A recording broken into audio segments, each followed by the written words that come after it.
Dito sa Papa Dudut Stories, ikaw ay hindi nag-iisa.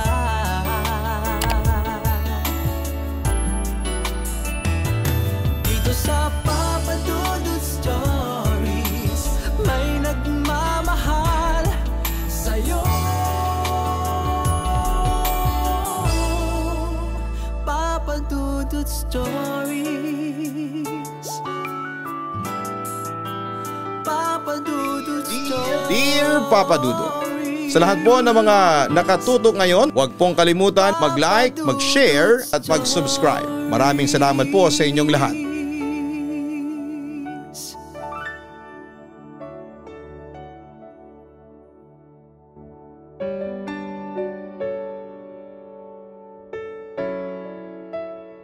Dear Papa Dudut, tawagin niyo na lamang po ako sa pangalang Catherine. 27 years old ngayon at may asawa at kasalukuyang nakatira dito sa Pateros.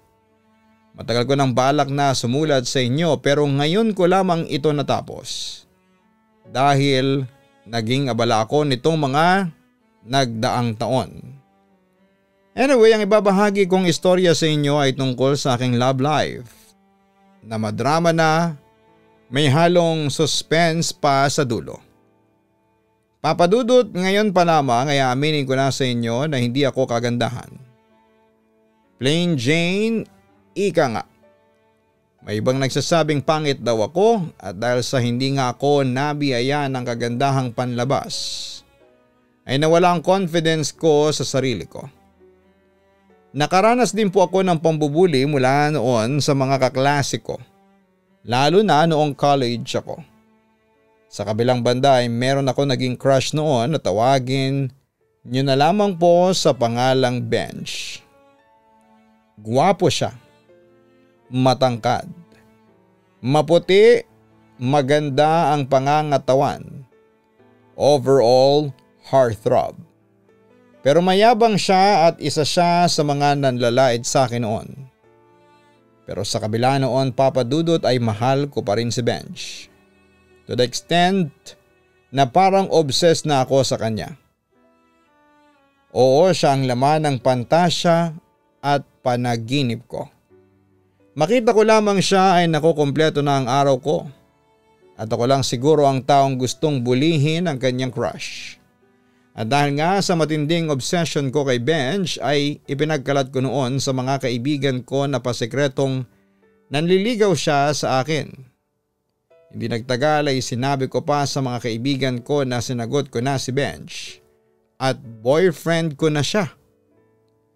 Oo, Papa Dudut, lahat ng yon ay puro kasinungalingan. Hanggang isang araw ay nalagay ako sa gulo nang dahil sa pagsasabi ko ng fake news. Si Raulo ka rin, Catherine ka? Ang kapal na mukha mo angkinin si Bench? Pues, pasyensya ka. Kasi, mas maganda ako sa'yo at ako ang type ni Bench. Hindi ikaw na mukhang bangkay. Pangiinsulto ni Andrea sa akin. Ang napapabalitang girlfriend noon ni Bench. Pagkatapos noon ay bigla akong sinampal niya ng malakas. Manlalaban sana ako kasi pinigilan ako ng tropa ni Andrea na si Gerald. Kaya tuloy halos makalbo ako sa pagsabunod sa akin ng tinaguriang Campus Beach. Yang pangit mong yan, nag-aambisyong magka-boyfriend ng gwapo?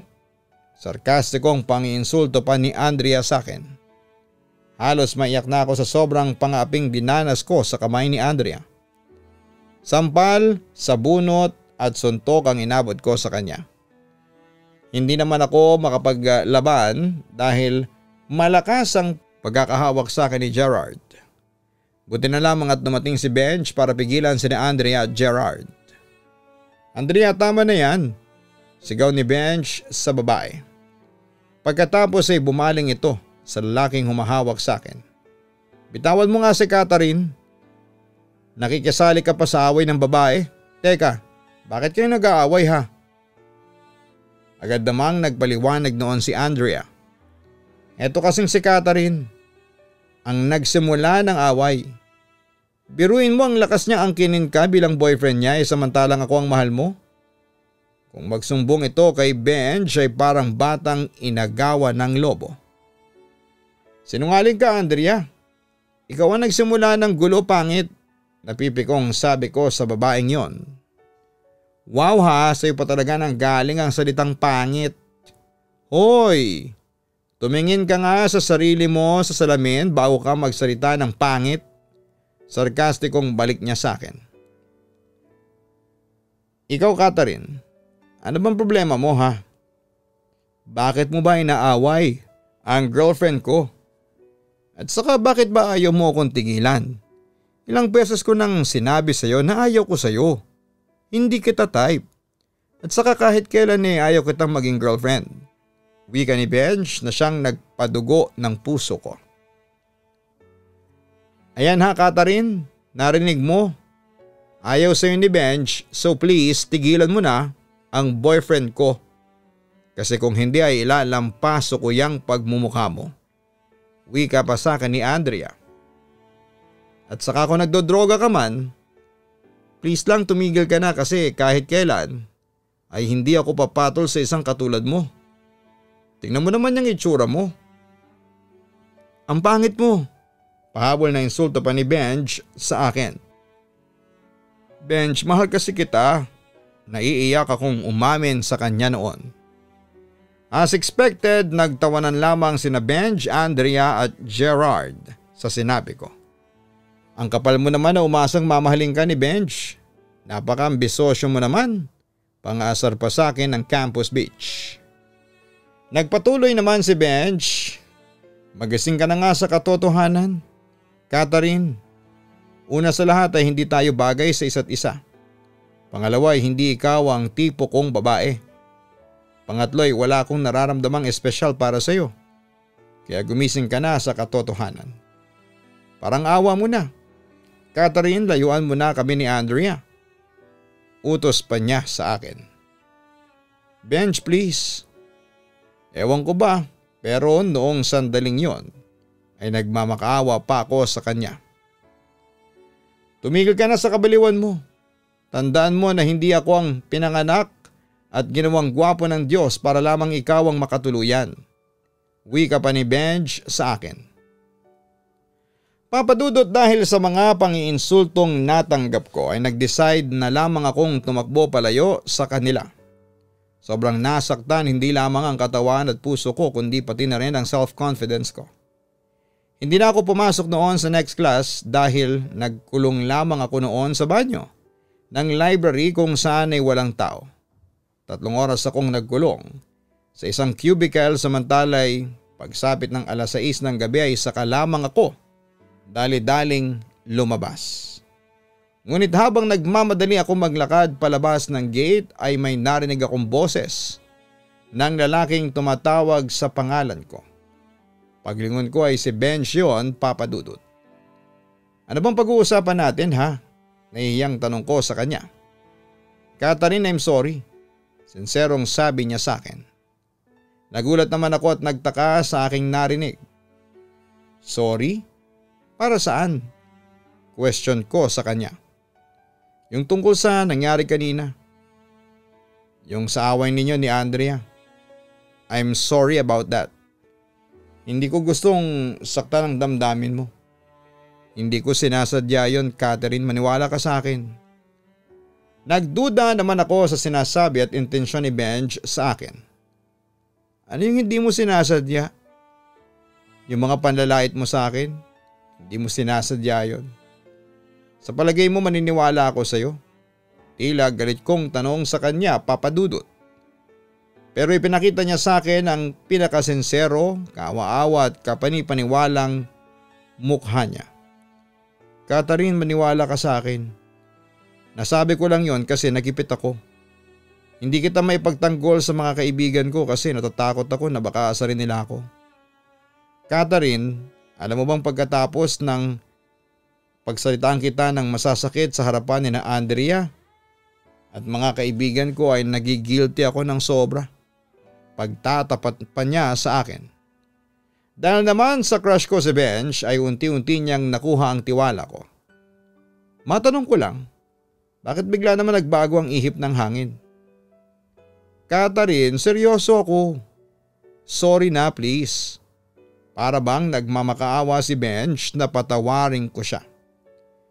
Hindi talaga ako makapaniwala noon sa aking naririnig mula sa kanya. Pero natanggap ko rin yon kinalaunan. Ang importante lang naman sa akin ay ma-acknowledge ako ng aking crush. Okay, tinatanggap ko na. Pinapatawad na kita. Inosenteng sabi ko noon kay Benj. Pero hindi pa doon natatapos ang lahat dahil may pasabog pa si Benj noong gabing yon. Alam mo ba, nakipag-break na ako kay Andrea kanina. Nanlaki naman ang mata ko sa sobrang pagkagulat. Ha, talaga? Ang bilis naman. Teka, bakit naman? At saka bakit mo sinasabi sa akin yan? Nakipaghiwalay ako kay Andrea kasi may mahal akong iba. At ikaw talaga yon, Catherine. Hindi naman ako nakakibo sa ginawang pagtatapat ni Benj sa akin. Could it be real? O baka nananaginip lamang ako? Nagpatuloy si Benj sa kanyang revelasyon. Matagal na ako may gusto sa'yo. Kaso'y nagpanggap lang ako na ayaw ko sa'yo kasi nga hindi ba? Natatakot akong asarin ng mga kaibigan ko. Hindi naman sa kinakahiya ko yung totoong nararamdaman ko pero ayaw ko lang na intrigahin ako ng mga yun. Kung alam mo lang, Catherine, kung gaano ako nasasaktan sa tuwing pinagsasalitaan kanila ng hindi maganda. Catherine, tandaan mo, hindi ka pangit. Oo, maaaring payat ka pero may itsura ka. At nagkagusto na ako sa iyo nung una pa lamang kitang makita. Hindi ako nakakibo noon dahil never in my life na in-expect ko na maririnig ko ang mga salitang yon sa kanya, Papa Dudut. Pero sinamantala ko noon ang pagkakataon. Nanligaw si Benj sa akin at sinagot ko din siya kinalaunan at naging kami. Oo, minahal ko siya. Binigay ko sa kanya ang lahat. Kahit na puri ko ay ibinigay ko na rin sa kanya, mapatunayan ko lang kay Benj na mahal ko siya. Sa kabilang banda ay hindi naging tahimik ang relasyon namin dahil marami babae talagang umaaligid sa kanya. Bukod sa nakakaramdam ako ng kakaiba mula kay Benj, hindi ko kasi maiwasang questionin ang katapatan niya sa akin. Dahil madalas ko siyang mahuli noon na nakikipag-flirt sa ibang mga babae. Hanggang isang araw ay nalaman ko ang katotohanan sa boyfriend kong si Benj. Aksidenteng napakinggan ko noon ang usapan nina Benj, Andrea at kaibigan nilang si Ben-Hur. Nanlumo ako nang malaman kong pinagpustahan lang pala nila ako. At ang lahat ng pakita sa akin ni Benj ay pawang peke lamang. Napaiyak ako at nagkatingklas ako pagkarinig ko ng usapan nila. Maaga akong umuwi ng bahay at doon ay pinagnilay-nilayan ko ang aking sitwasyon. At sa uli nagpasya na lamang akong tawagin si Benj para makipag-break sa kanya nang hindi ko ipinagtatapat sa kanyang aking nadiskubre. Siyempre nagtaka siya at halos magmakaawa sa akin, Papa Dudut. Pero desidido na ako noon. Gusto kong matalo siya sa pustahang yon at sinumpa ko sa aking sarili na simula sa araw na yon ay hindi na ako magpapaloko pa sa lalaking yon. As expected ay panay ang pangungulit niya sa akin kahit sa loob ng campus.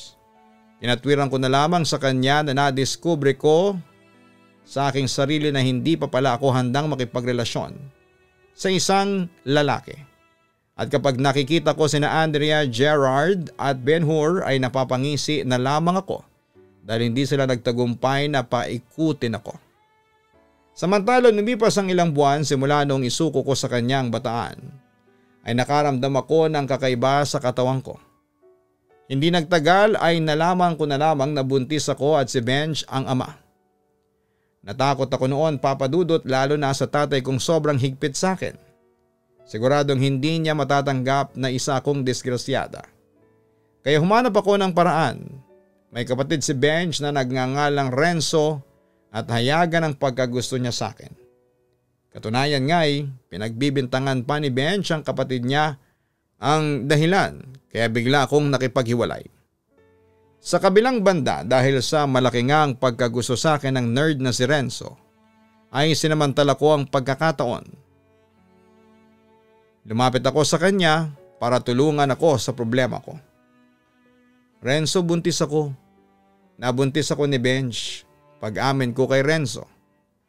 As expected ay nagulat si Renzo pero agad siyang nagpakita ng concern sa akin. Pananagutan ka ba ng kapatid ko? Iwalay na kami ni Bench at ayaw ko nang istorbohin pa siya dahil sigurado naman ako na hindi niya ako pananagutan. Malungkot kong sabi sa kanya at talagang nagpaawa ako kay Renzo para makuha ko ang kanyang simpatya. Nasabi mo na ba to sa mga magulang mo? O sisa pa niya sa akin? Hindi ko pa sinasabi sa kanila ang katotohanan. Pero alam kong lagot ako sa kanila. Kapag nalaman nilang buntis ako, sigurado kong bubugbugin ako ni Itay. Yun naman ang pangamba ko. Hindi ko na rin napigil ang umiyak sa harapan ni Renzo. Agad naman niya akong niyakap at inalo. E ano nang plano mo? Tanong pa niya sa akin kinalaunan. Mahal mo pa ba ako, Renzo? Seryosong tanong ko sa kanya. Kahit kailan ay hindi nagbago ang nararamdaman ko para sa iyo.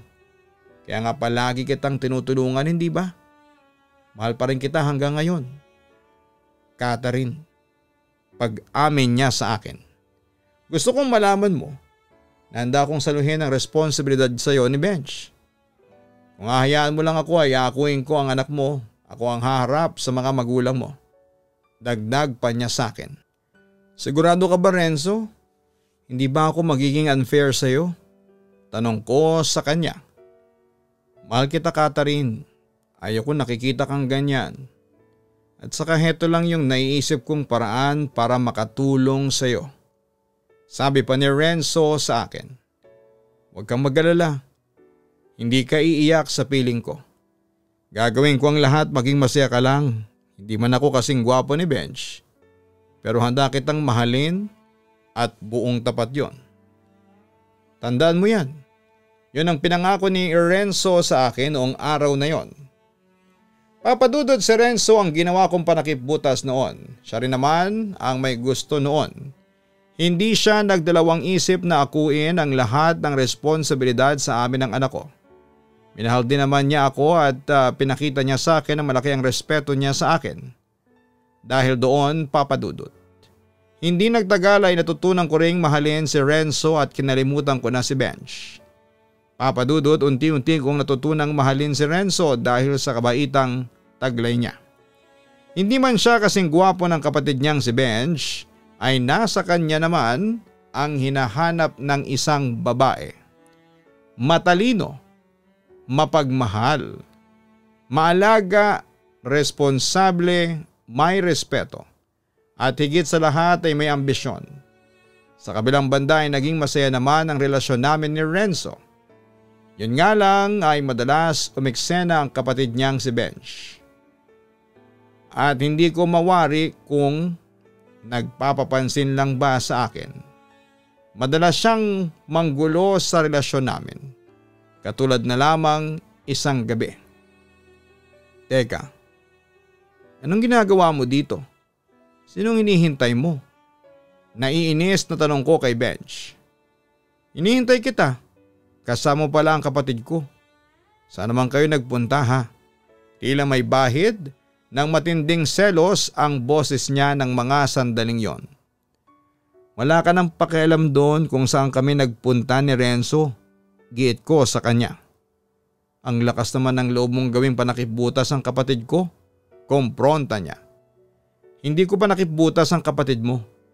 Mahal ko si Renzo. Depensa ko naman. Napatingin naman si Bench sa lumalaki kong tiyan. Yang pinagbubuntis mo, sa kanya ba talaga yan? Tanong pa niya sa akin. Oo, bakit? Mataray kong sagot sa kanya. Hindi ako naniniwala, Catherine. Alam ko na hindi kay Renzo yung pinagbubuntis mo. Malakas ang kutob ko na sa akin ang batang yan. Ano, aamin ka na ba? Akin yan, hindi ba? Paninindak niya sa akin para mapilitan akong umamin. Samantala huminga muna ako ng malalim bago ko siya sagutin. Kung sasabihin ko sa iyo ang totoo, oo, sa iyo itong pinagbubuntis ko. Ang tanong aakuin mo ba? Agad namang sumagot si Benj. Oo, aakuin ko, Catherine. Handa akong akuin ang lahat ng responsibilidad ko sa iyo. Diin niya. Hindi ako naniniwala. Kilala kita, Benj. Ikaw ang pinaka-responsableng lalaki na nakilala ko sa talang buhay ko. Yun ang sabi ko sa kanya dahil hindi ko na makuhang maniwala pa sa kanya. Siguro nga'y maaaring niloko lang kita. Pero hindi sapat na dahilan yon para husgahan mo na ang buong pagkatao ko. Sabi pa niya sa akin. Sapat na yon para husgahan ko ang buong pagkatao mo. Alam mo, Benj, kahit na magkapatid kayo ni Renzo, ibang-iba siya sa iyo. Siguro nga'y mas guwapo ka sa kanya pero sa totoo lang, mas lamang pa rin siya sa iyo. Matalino, responsable, masipag, mapagmahal. Lahat ay nasa kanya na. Ikaw, sagana ka lang sa forma pero wala ka namang maibuga. Pangmamaliit ko pa sa kanya. Tila nasakta naman ang ego ni Benj sa sinabi ko. Ganyan na ba ang tingin mo sa akin? Oo, hindi ka na magbabago pa, Benj. Sinilang kang manloloko kaya mamamatay ka ring manloloko. Yon ang conclusion ko sa kanyang buong pagkatao. Sa pagkakataong yon ay lumuhan na si Benj sa harapan ko. Mahal kita, Catherine. Mahal mo ko?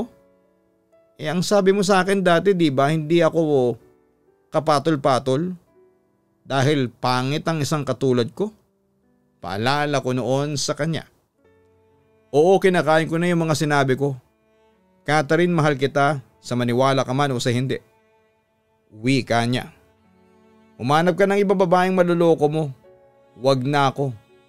Pagkatapos noon ay sinubukan ko siyang alisan dahil nagsasayang lamang ako ng oras sa kanya. Ngunit nagbanta siya sa akin. Hindi kita titigilan. Aagawin kita kay Renzo. Kahit na mag-away pa kaming magkapatid basta aagawin kita sa kanya. Papadudot, aaminin ko na may sundot pa rin sa puso ko ang pag-iyak na yon ni Benj sa harapan ko. Nung panahong yon ay inaamin kong mahal ko pa rin siya. Pero sinikap ko pa rin labanan ng mga nararamdaman ko kasi natatakot na akong masaktan. Pinilit kong kalimutan si Benj at ituon na lamang kay Renzo ang lahat. Sa kabilang banda ay naging mabuting boyfriend naman siya sa akin. Kaya nga after several months we decide na magpakasal na.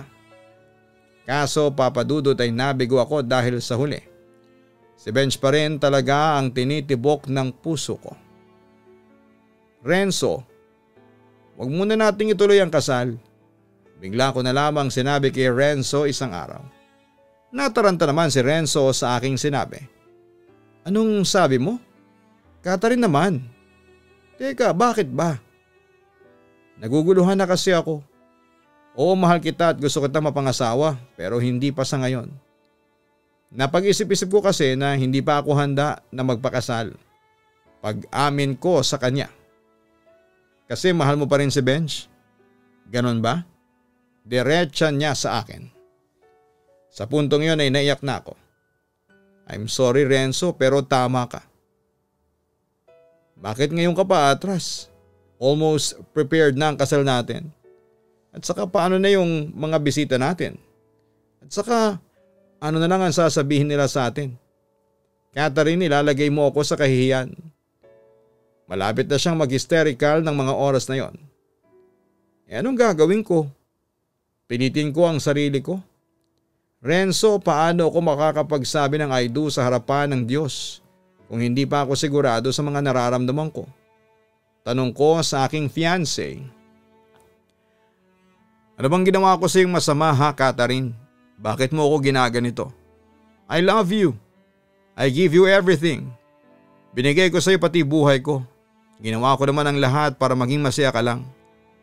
Kulang pa ba yon ha, Catherine? Si Benj? Ano bang binigay niya sa iyo ha? At mahal na mahal mo pa rin siya hanggang ngayon. Niloko ka lang niya, hindi ba? Nilait ka lang niya. Pinagtawanan ka lang niya at inanakan ka. Tapos sa kabila noon mahal mo pa rin siya? Tila may hinanakit na wika ni Renzo sa akin. Bunang desisyon ko. Iurong na muna natin ang kasal. Yon ang huli kong sinabi sa kanya ng araw na yon. Pagkatapos kinagabihan ay tuluyan na akong nakipaghiwalay sa lalaking minsan kong minahal ng todo. Papadudot pagkatapos noon ay sinubukan kong bumalik kay Benj. Pero hindi ako naging masaya. Ewan ko ba pero palaging laman ng utak ko si Renzo. Sobra kong nakonsensya noon sa ginawa ko sa kanya. At aaminin ko rin na may puwang pa rin siya sa puso ko. Sobra akong naguluhan noon papadudot kaya pinag-isipan ko ang lahat. Hanggang sa dumating na ako sa revelation na mas nakakahigit na si Renzo kesa kay Benj. Sa puso ko kaya sa huli kinausap ko si Renzo at humingi ako ng tawad sa kanya. Inamin ko sa kanya na nagkamali ako ng desisyon. Agad rin naman akong pinatawad ni Renzo at nagdesisyon kami na ituloy na ang kasal. Sa kabilang banda ay walang kaalam-alam si Benj sa ginawa kong hakbang kaya isang gabi, patawarin mo ako Benj, pero itutuloy ko na ulit ang kasal namin ni Renzo. Pinag-isipan ko mabuti ang nararamdaman ko sa inyong dalawa ni Renzo. Mas mahal ko pa rin pala ang kapatid mo kesa sayo. Hindi ko gustong saktan ka pero wala akong magagawa kundi ang sundin ang puso ko. Yon ang naging pagtatapat ko sa kanya papadudot. As usual ay naging hysterical ang reaksyon ni Benj at hindi niya matanggap ang aking naging desisyon. Pero nangako ka sa akin Catherine. Sabi mo handa mong iwanan si Renzo para sa akin. Nangako ka na sasama ka sa akin. Nasaan ang pangako mong yun? Sa puntong yon ay nagtaas na siya ng boses. I'm sorry pero hindi ko na matutupad yon. Gusto ko nang kumawala sa relasyong ito. Ayaw ko na. Pagtatapos ko. Pero hindi pumayag si Benj at sinaktan niya ako. Nanlaban naman ako pero no match ako sa pananampal at panununtok niya sa akin. Nang gabing yon ay pinagtangkaan na niya akong patayin hanggang sa nagulat na lamang ako ng pag-uundayan niya ako ng saksak sa iba't ibang bahagi ng aking katawan. Papadudot hindi ko akalain na magagawa yon sa akin ni Benj. Sa awa naman ng Diyos ay nakaligtas ako sa ginawa niyang pananaksak. Hindi na ako nagsampa ng reklamo sa kanya pero hindi na kami lumapit pa ni Renzo sa kanya. Samantala paggaling ko ay natuloy na ang kasal namin ni Renzo. At heto nga isa na kaming masayang pamilya ngayon. Si Benj naman ay nalulong sa ipinagbabawal na gamot at kasalukuyan siyang nasa rehab center. Papadudot ito ang aking love story. Hindi ko akalain na magiging ganito ang kalalabasan ng lahat. Pero kahit na dumating ang maraming pagsubok sa akin ay nagpapasalamat pa rin po ako. Dahil nakilala ko ang isang katulad ni Renzo. Hanggang dito na lamang po ang sulat ko papadudot. Muli maraming salamat and God bless sa inyong lahat. Lubos na nagpapasalamat, Catherine.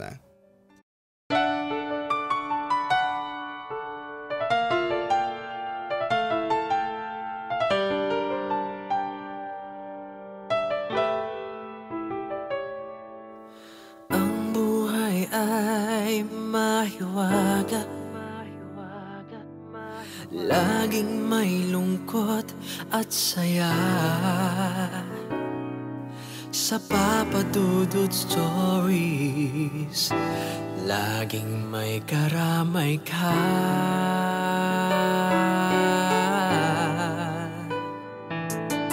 Mga problemang kaibigan, dito ay pakikinggan ka.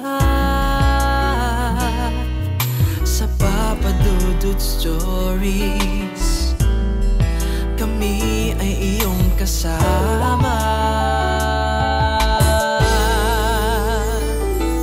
Dito sa Papadudot Stories, ikaw ay hindi nag-iisa.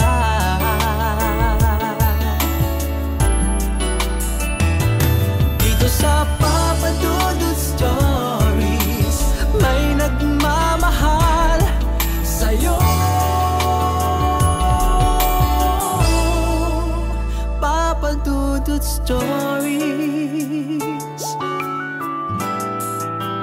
Papa Dudut Stories. Papa Dudut Stories.